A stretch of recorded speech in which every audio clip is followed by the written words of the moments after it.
All right, guys. So we are talking about selling on Facebook Marketplace. Is it totally safe to sell on Marketplace in 2022? So this topic came up last night. We were doing our Flip It for Christmas challenge, and this came up because we're talking about Facebook Marketplace to get started.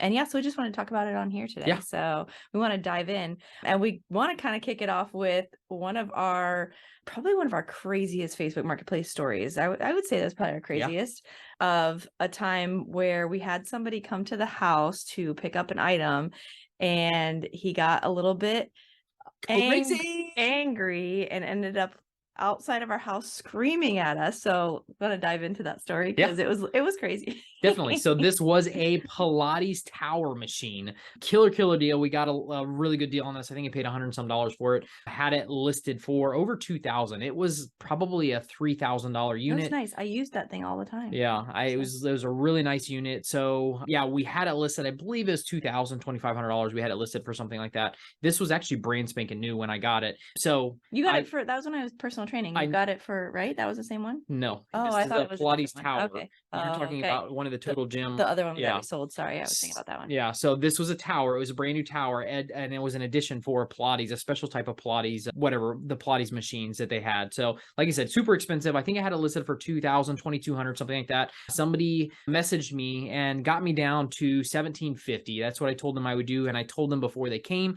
I wouldn't go a penny lower than $1,750 because I was asking $2,250, and so they knew that ahead of time. You were talking with the wife at the time, so yes. you were communicating and negotiating with her. So they drove an hour to get down to us from wherever they were, and we did this in the house. Melissa's actually personal training at the time. She was personal training in the back room. We had our back office. Actually, it was this room. This was my personal training room back then, and so I had a client here, and I remember Lexi was in the room with me. She was like 8 months old because it was just craziness everywhere. She's just sitting there in her little thing or whatever, and I'm training a client, and he's gonna go sell one of our pieces of equipment. So, and mind you, this is probably 20 or 25 years into, around 20 years into my flipping career. I've had thousands of people meet at my house to pick stuff up, to do transactions and stuff like that. So nothing new about this. During the day, we have a lot of we're here, it's just hustle and bustle or whatnot. So they came in, it was a lady and her husband. The husband looks at it and starts picking it apart, telling me that the springs are stretched out. They're going to have to order new springs, this and that, and this and that. And he goes, yeah, so you're going to take $1,200 for this. And I said, yeah, no, I kind of explained to your wife before you guys came, $1,750 was the lowest I was going to go. And he's like, well, it needs this and this and this, so you're going to take $1,200. And I said, no, I'm not. Thank you for coming, but I told you what the price is. Here's the door. You guys can go ahead and leave. So they kind of walked out of the door, went and sat in their truck for about 5 minutes, and very, very rude. But they came back to the door. And at that time, I was already disgusted with what happened. I said, no matter what, if they don't leave our driveway, I am not selling it to them. He comes back to the door and says, okay, we'll take it. He banged on the door. Well, he come back to the door, and I was inside, and we have a window in our door, and I was inside, and he knocked on the door and said, okay, hey, we'll take it. And this is after I asked him to leave because of their rudeness. And I said, yeah, no, it's not for sale anymore. He got livid with me and starts banging on this door, telling me, and just starts cursing at me like crazy. So some choice words, crazy.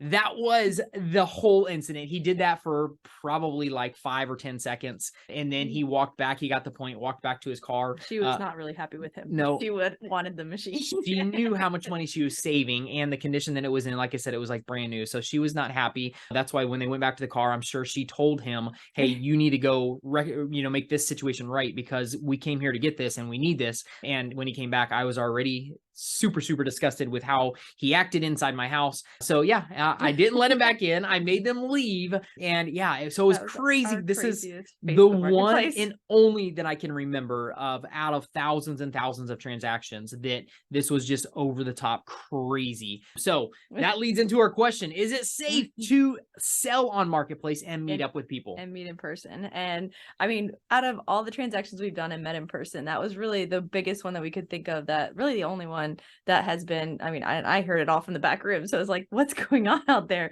My client's like, what in the world? That's crazy. Yeah.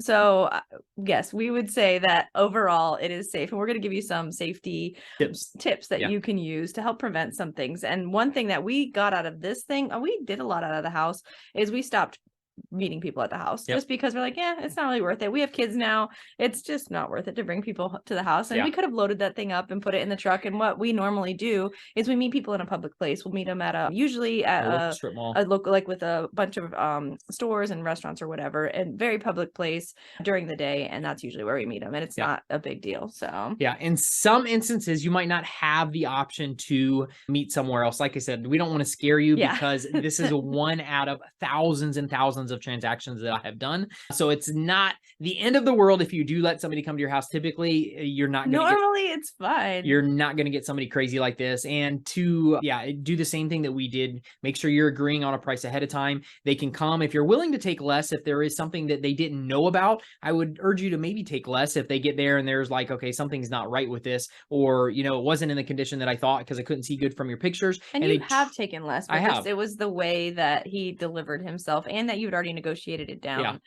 previously. So I've never had anybody tell me you're going to take less than this. When you do that right off the bat, it's like, okay, you know what? I'm not even going to deal with you because I told you guys ahead of time that this was the price. If you didn't want it, walk away. Don't tell me what you think I'm going to take for it because I already gave you that instant. So, and in your situation, if there is something like we had on our call last night, somebody asked about a treadmill. What if I'm selling a treadmill? That's too big to fit in the back of a truck or an SUV. I can't do that. If you guys meet someone, if that's the case, I would urge you guys to get it in your either out in your garage to where you can have somebody look at it. The other thing about electrical devices is somebody probably will want to see it plugged in, making sure that it's working properly. I've sold hundreds of treadmills from my house, and I've done that. So put it in your garage if you can, on your front porch if you don't have a garage, out somewhere that it's not inside your house, that you can walk outside and meet somebody or walk into the garage and meet somebody. If you have to do something from the house, definitely do that. But we definitely urge you, in most cases, you can meet somebody at a public place.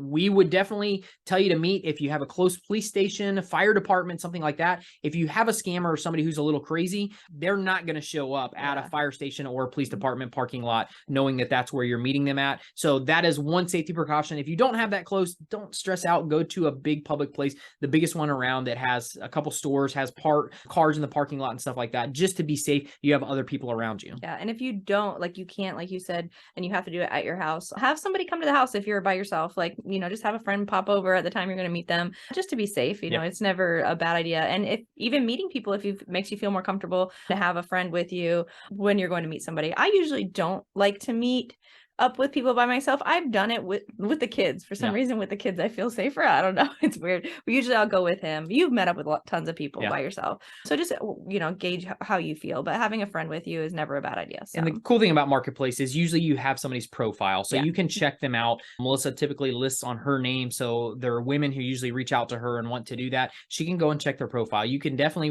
we recommend you doing that just because you can see if they're crazy, if it's a brand new profile. You have mutual friends, and usually if you do, then you're like, okay, we have mutual friends, then we're pretty good. Not a big deal. So those are the biggest things, is meeting in a public place. The other thing is, don't go too far from your house. Don't screw up your day. If somebody's an hour away and says, hey, will you meet me halfway? Typically, we don't recommend you doing that, just because you might get there. They might try and talk you down on price. You've already wasted 30 minutes there, 30 minutes back, and the time, and you don't know if they're legitimately going to buy the item. So, or they might not show up. They might not show up as well. So you just don't know that stuff. So, imagine if you would have driven that Pilates machine to that first guy's house. Would have been crazy. I would have been so upset knowing that that's what they were trying to do. So, but people know that if you're selling something, they are supposed to come to you. That most people understand that. Like, we know that if we're buying something across town, we're driving across town to go look at it and go pick it up. We're not asking them to come to our side of town. Even if they need help with delivery, you still want them to come check the item out, pay you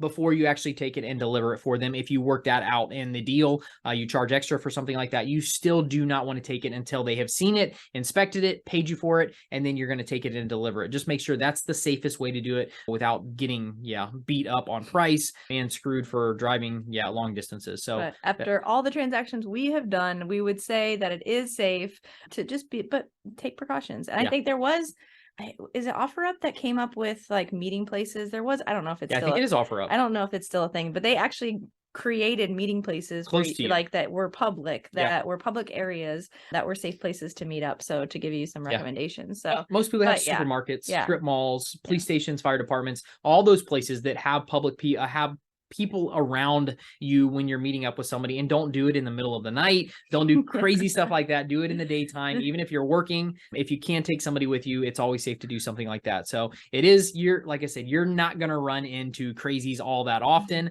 but out of our 20 some years doing this, I've only run into that one crazy guy, and that was the only time. So And he didn't like physically do No. anything. He just yelled other than at beat you. on our door. Yeah, he did beat on our Yeah, door. and that was, it is what it is. I mean, I could have called the cops that and had probably would him. have been next if he went to left. Exactly. But it only took him, like I said, it might have been a matter of 5 to 10 seconds that he was at the door, beating on the door, getting upset with me. And then he went and got in his car and left. And that was all. That was that. We never heard from him again. So it wasn't a big ordeal, but they knew they disrespected me, and I wasn't going to sell them the item no matter what they said. If they were going to pay me more for the item, I still was already upset, and I wasn't going to sell them the item. Yeah. So. And I like to keep all communication through the app. You're a little different. You like to get on the phone sometimes with people. Like, I mean, you're doing typically bigger deals, so people are more comfortable sometimes when you're getting on the phone and they want to know something about the item. But for the like some of the smaller stuff we do, like I just prefer to keep everything through the app. You can settle a meeting time, you can do everything, all your communication can go through the app, and if people have Messenger on their phone, it's pretty instant anyway. So I don't typically send my phone number, but if somebody sends me their phone number, I will reach out through text or through a phone call. But I don't typically offer my phone number and say, hey, here's my phone number. If somebody's more comfortable doing that, like I said, once they do that to me, I have no problem calling or texting them and setting the appointment up that way. A lot of you might run into people who don't want to drive 30 or 45 minutes to pick something up without something more than just Messenger, because some people don't answer Messenger quick, or they don't get a notification. They don't want to come into a meetup and not be able to get a hold of you. So it's not have social on their phone for some reason. It's not totally out of the blue for somebody to give you a phone number to make contact with them, just because of that. They don't want to waste their time and not be able to get a hold of you if something does come up, and they don't get the message or whatever it is. So don't be thrown off. Asking you for all your personal information. Don't do that. Don't do that. No. We'll get into scams. I think we'll talk about that on another day, because that's another thing, is like preventing yourself from scams. But we wanted to talk about safety, and having a person with you, going to a public place, are like two of the big things that you can do to keep yourself safe. That's obviously, and you can also do, you said that, I think, porch pickup. Did you say that? I did not. We talked about that last night. Yeah, last night we did a little bit, but so that's another way. I mean, they're still coming to your house, but if you just want to do, people do porch pickup for items. Say just leave the money under the door or under the doormat or whatever, and leave the item on the porch, and then you're not really physically seeing them. So it is. Most people have Ring doorbells. They have cameras in front of their house. Most people have that nowadays, that it's not that difficult to see somebody come up to your house, leave the money. You have their car on your camera. You have all that stuff. So it's not that uncommon to do a porch pickup either. If you just don't want to meet up with somebody, leave it on the porch, let them put it under the rug. Probably wouldn't do that for something expensive. No, absolutely not. But something $100 or less, not super crazy to do something like that. I've done multiple times where I picked stuff up off a marketplace, and people had. We've never done that as a seller. No, but as a buyer, like to do it. So people have to work for whatever reason. They leave it on the porch and tell me, hey, just put the money under the rug, and that's what I do. Yeah, I'm even overcautious when somebody trusts me, and I think that's how a lot of people are. They're trusting me to do the right thing. I want to make sure that I'm doing the right thing. So that's one of those things that, you definitely, I think you run into goodwill people on the majority of the time that aren't there to screw you or take advantage of you. So that one, was that a $200 thing that we bought? The the four-wheeler. It was. I think it was like $200. Yeah. Porch pickup. And the guy was at work, and he said, I left it on my front porch. You just come and pick it up. It was a kid's four-wheeler, a little four-wheeler, Econ four-wheeler. And in Colorado, we were in Colorado. I left the money underneath it and took off. And right as soon as I did, and that's the other thing, is great communication. I'm a seller, so I like good communication. I told the guy, hey, I'm 5 minutes out. I usually do that when I'm meeting up with somebody that I'm trying to buy something. I just want to be cordial. I want to be polite, respectful for people that I'm dealing with. Exactly. So I let people know, hey, I'm 5 to 10 minutes away, whatever it is, on my GPS.